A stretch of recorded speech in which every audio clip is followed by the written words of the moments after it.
Welcome to my mini blog. এখানেও Bessel seeds আর গোন্দ কাতিরাটা ভিজিয়ে রাখি দিলাম।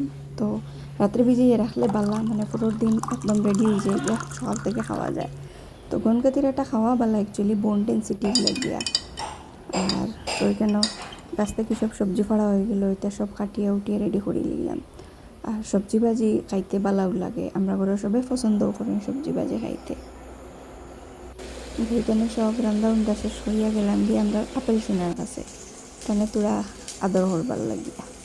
তো তাই তো আর খাম নাই, খালি ফড়ি ফড়ি ঘুমাইতা আর খাইতা, তখন খালি শুকর দিন।